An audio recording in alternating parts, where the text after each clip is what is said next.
This is WLSS AM 930 in Sarasota. We're live stream around the world, and we are podcast throughout the week.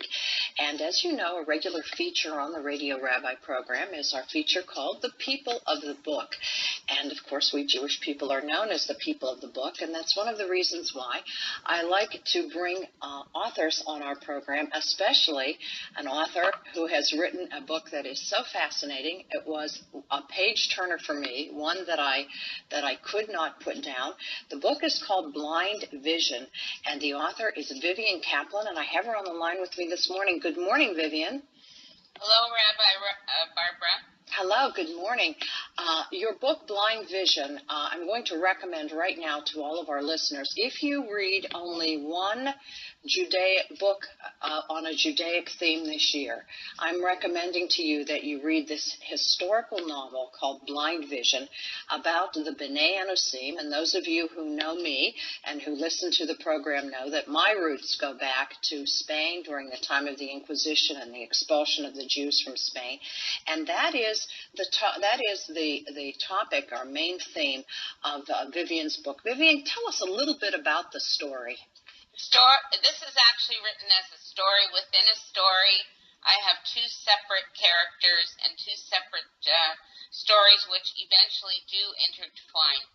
The one story is in the present time about a young man named Stefan, who learns that he has Jewish roots. He learns this midway in his life. He's 28 years old, without any previous knowledge of this circumstance. The inner story is a story about Alfonso in the 15th century, who is a similar age, also a young man, and I trace his life and how he came to be part of the expulsion from Spain in 1492, how he then left and went to the New World. And so the two stories connect, and we learn about the historical past, but also about how this is impacting people around the world today. Tell us, Vivian, a little bit about the modern young man, Stefan's inner conflict with his Jewish roots. I think that it is a story of existentialism. That is that a person who believes himself to be Catholic from his earliest memories then discovers that he is Jewish or has Jewish ancestors, and finds that he does not believe that he fits in either place, that he is conflicted, accepted really in either religion, and at a loss as to who he is, whether he belongs anywhere and whether he exists at all. And this strikes a chord with a lot of people that I know. In our work with the Italian Jewish Cultural Center in Calabria, we have people who come to us who are looking to discover and possibly embrace their Jewish roots. And I find, and I'm wondering if you find the same thing, that there are many people in real life who share Stefan's conflict. Have you found that to be the case? Does it touch a nerve? Yes, that's exactly the basis of of my character. He does exist. I've spoken to many. I've contacted many people with this exact conflict in their own lives, in Catholic families, where they somehow feel they have a Jewish soul and they want to return, but the families are not willing to go that way. There are marriages that break up as a result, and families divide. But as I was told by one person in São Paulo, Brazil, I have found my God, he said to me, and this supersedes any familial or marital relationships. He was determined to return to Judaism, and so he did. That is a wonderful story, very, very moving and so important, I think, for so many people to hear. We're talking with Vivian Kaplan this morning. She's the author of a book that I couldn't put down called Blind Vision. Tell us a little bit about the title. What are you trying to convey with the title Blind Vision? Blind Vision, the essence of blind vision was at a time when the monarchs of Spain, Ferdinand and Isabella, were planning to expel the Jews from their realm. And the court Jews at the time, those of influence, in particular Isaac of Bravanel and Abraham Senior, pled for the lives of the Jewish people, pled for their existence in their homeland of Spain at the time. And in that plea, they said to the monarchs, how blind is your vision that you don't see the merit of having the Jewish people in this land? That is fascinating, absolutely fascinating. And one of the things that I found especially fascinating is the way that you wove into the story Christopher Columbus, as we call him in English. Can you tell us a little bit about Christopher Columbus's Jewish roots?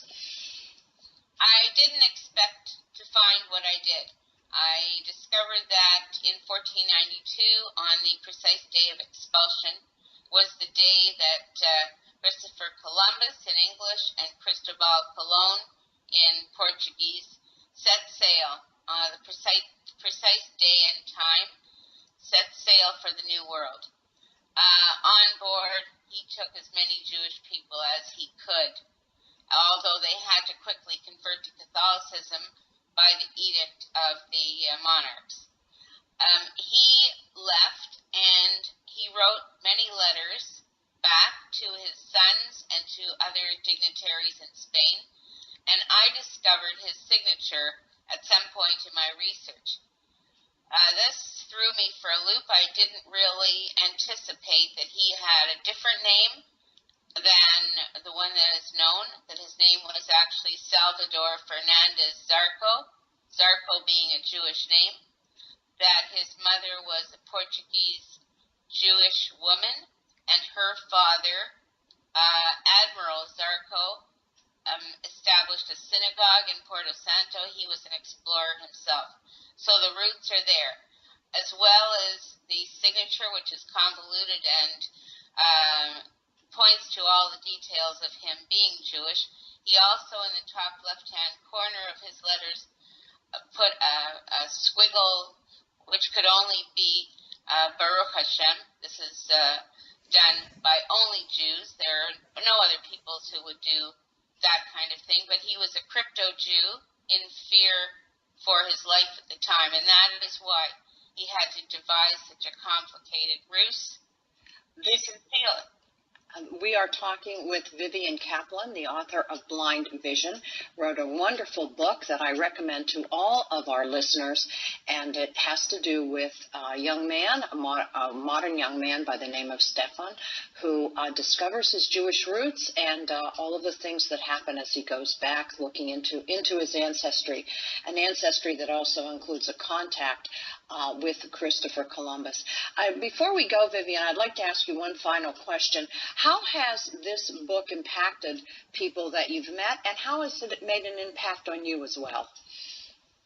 I've learned about the B'nai Anazim that is very significant in my life, to realize that there are people by the thousands and possibly millions around the world who have concealed Jewish roots, who have cherished these roots for centuries, and a number of whom are now making an effort to return.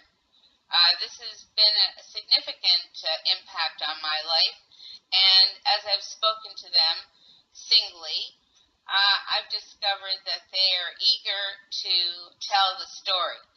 The reason that this is coming out now, I believe, is that with the anonymity of the internet, they're able to communicate without fear of exposure or any other ramifications, and they are now getting the courage and I do believe they are courageous, to come out and try to return and build Jewish families.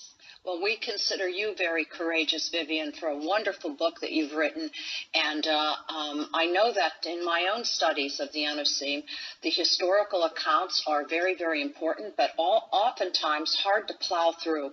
But putting it in the context of a historical novel, you've done not only have you written a wonderful book, but you have done a wonderful service for B'nai Enosim, for lost and hidden Jews around the world.